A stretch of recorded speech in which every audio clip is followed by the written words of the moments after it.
And what about anxiety? I came today across a colleague of mine that she has a kid, 10 years old, and she had like panic attack or something that stopped breathing, and she needed to call an ambulance. Okay, they gave magnesium and calcium and so on. Now the kids is okay immediately after this. What do you think about it?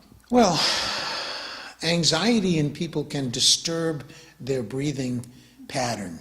It can cause them to hold their breath or to hyperventilate, and so they disturb their acid-base balance, they disturb their chemistry. And there are certain ways of breathing that actually produce anxiety. And there are certain ways of breathing that reduce anxiety. So if you identify the breathing patterns that cause anxiety or contribute to anxiety, and you guard against those, and if you learn the anti-stress, anti-anxiety breathing patterns, and you practice those, you can prevent stress, or anxiety, you can recover from it more quickly, and that puts power back in people's hands. So anxiety is a combination of a physical, an emotional, and psychological problem. And so just to approach it with drugs, it doesn't really serve the person in the long run. And so if they modify their behavior, and breathing is a behavior, and they adjust their thinking, and they have a tool for relaxing, then they don't need the anti-anxiety drugs. And can you give us, what comes to your mind, the best technique that the kid can use home? The best technique to use at home, the simplest one, because it doesn't take any teaching, and there are maybe 10,000 medical studies, so it's very well proven, and it's safe for everyone, it's called coherent breathing.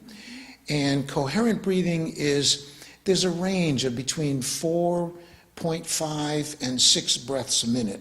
So we could say 6 breaths a minute. And if that's comfortable, you could do it slower. But let's say 6 breaths per minute. And that means you inhale for 5 seconds and exhale for 5 seconds. Inhale 5 seconds, exhale 5 seconds. Pause. Just a slight transition, not really a pause, but just inhale for a count of 5 seconds, and then exhale. And if you do that 3 times a day for 5 minutes, you get immediate lowering of cortisol, which is the stress hormone, cortisol levels, blood pressure, heart rate. And if you practice it, like first you do it it's 3, 6, 5. So 3 times a day, 6 breaths per minute for 5 minutes. So 5 minutes, some people say, oh, I don't have time, but 5 minutes, 3 times a day, and it works remarkable. If you do the first 5-minute practice when you first wake up in the morning, and then you do the second 5 minutes maybe just before lunch, and then that helps in the afternoon. How many times in the middle afternoon people crash, they have that crash in the afternoon. It prevents that. And then you do the third 5-minute practice at the end of the day, maybe when you finish your job before you go home. So it's a prescription of breathing for 5 minutes, 3 times a day, and the rate is 6 breaths per minute. That's people are very surprised at the results. And after just a couple of days, 2 or 3 days, people are experiencing very significant changes. And then the benefits last. So if you do the first 5-minute practice, and the benefits last for 3 or 4 hours. That's why you do the second one about 4 hours later. And then if you do this practice for several days, the benefits last for a couple of weeks, even if you stop. So we say, well, why stop? Keep going, and the benefits, they accrue, they accumulate. So that's the simplest exercise for people. It's 15 minutes a day, 3 times a day for 5 minutes, and you use a watch, so you count the seconds. 5 seconds inhale, 5 seconds exhale, 5 second inhale. Very simple. Breathe through the nose, whatever's comfortable. And so that's something people can start right away, and they will learn after just a few days the benefits of it.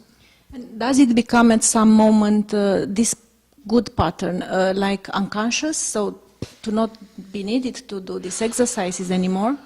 Yeah, well, it's like taking vitamin pills or supplements. You continue to take them, and sometimes after several weeks, that's when the benefits really come. So it's like a free supplement. You don't have to pay for it. You do it. So why would you stop? And you do the breathing pattern. If you practice that, in general, the breathing will get slower. And because you're focusing on the breathing for 5 minutes, during the day you will begin to notice when you hold your breath, if your breathing gets shallow, because you're developing breath awareness. You're becoming conscious of your breathing. And so even when you're not practicing, you begin to be more conscious of when you have a dysfunctional breathing pattern. You become alert to that. Mm-hmm.